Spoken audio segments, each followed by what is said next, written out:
বৈষম্য বিরোধী আন্দোলনে মানবতা বিরোধী অপরাধের ঘটনায় ক্ষমতাচ্যুত প্রধানমন্ত্রী শেখ হাসিনা সহ ৩ জনের বিরুদ্ধে হওয়া মামলায় ষষ্ঠ দিনের সাক্ষ্য গ্রহণ হবে আজ। ট্রাইব্যুনাল ১-এর চেয়ারম্যান বিচারপতি মোহাম্মদ গোলাম মুর্তুজা মজুমদারের নেতৃত্বে গঠিত বিচারিক প্যানেলে এ সাক্ষ্য গ্রহণ চলছে। এ মামলায় মোট ১২ জনের সাক্ষ্য গ্রহণ সম্পন্ন হয়েছে। আজ আরও ৪ জনের সাক্ষ্য নেওয়া হবে বলে জানা গেছে। সবশেষ গত ১৮ই আগস্ট ৩ জন সাক্ষ্য দিয়েছিলেন। একই ট্রাইব্যুনালে চাংখারপুলে ৬ জনকে হত্যার ঘটনায় সপ্তম সাক্ষীর সাক্ষ্য গ্রহণ করা হবে আজ। এর আগে মামলায় ৬ জনের সাক্ষ্য গ্রহণ করা হয়েছে।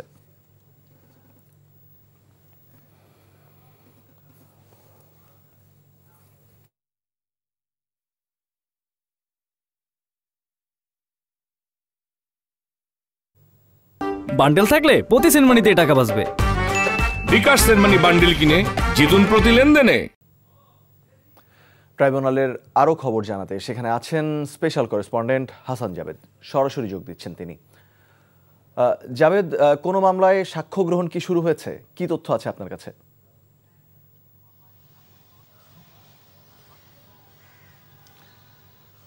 মুশফিক, আজকে আন্তর্জাতিক অপরাধ ট্রাইব্যুনাল ১-এ ২টি মামলার সাক্ষ্য গ্রহণের জন্য দিন ধার্য আছে।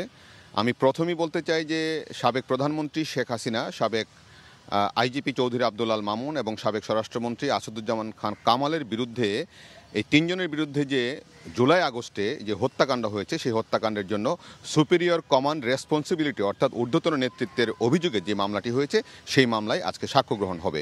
এবং এই মামলায় একজন আসামি কারাগারে আছেন, চৌধুরী আব্দুল আল মামুন, এবং তাকে কিন্তু সকালে কারাগার থেকে ট্রাইব্যুনালে আনা হয়েছে এবং তিনি এখন হাজতখানায় আছেন ট্রাইব্যুনালের।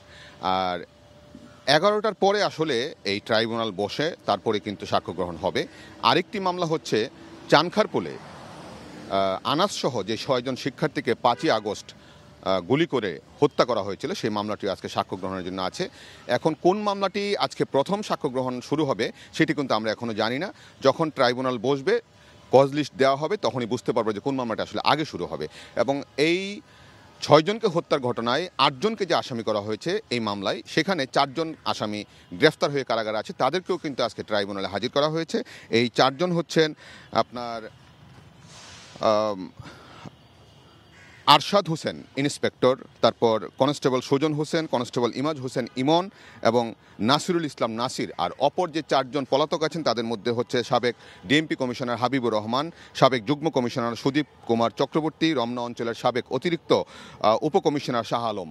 এই ৪ জন কিন্তু পলাতক আছেন এবং তাদের অনুপস্থিতিতে তাদের পক্ষে রাষ্ট্রনিযুক্ত কিন্তু আইনজীবী দেওয়া হয়েছে। শেখ হাসিনার মামলার ক্ষেত্রেও শেখ হাসিনা এবং আসাদুজ্জামান খান কামালের পক্ষে রাষ্ট্রনিযুক্ত আইনজীবী আছে, তারা কিন্তু আসামি সাক্ষী যখন সাক্ষ্য দেয়, সাক্ষ্যকে জেরাও করছেন। তো এইভাবে কিন্তু মামলা পরিচালনা হচ্ছে এবং যখনই আজকে শুরু হবে তারপরে আমরা আপডেট জানাতে পারবো। আরেকটি তথ্য জানাতে চাই, আজকে সুপ্রিম কোর্টের আপিল বিভাগে যে ২১শে আগস্ট গ্রেনেড হামলা মামলায় বিএনপির ভারপ্রাপ্ত চেয়ারম্যান তারেক রহমান এবং সাবেক স্বরাষ্ট্র প্রতিমন্ত্রী লুৎফুজ্জামান বাবর সহ সকল আসামিকে যে খালাস দিয়েছিল হাইকোর্ট, সেই মামলাটি যে রাষ্ট্রপক্ষ হাইকোর্টের রায়ের বিরুদ্ধে আপিল করেছিল, সেই আপিলের শুনানি গতকাল শুরু হয়েছে, আজকে সকালে আবার শুরু হয়েছে। তো এখন কিন্তু সেখানে এটির শুনানি চলছে। তো এই হচ্ছে আজকে ট্রাইব্যুনাল এবং হাইকোর্টের সর্বশেষ এখন পর্যন্ত আমার কাছে যা তথ্য আছে।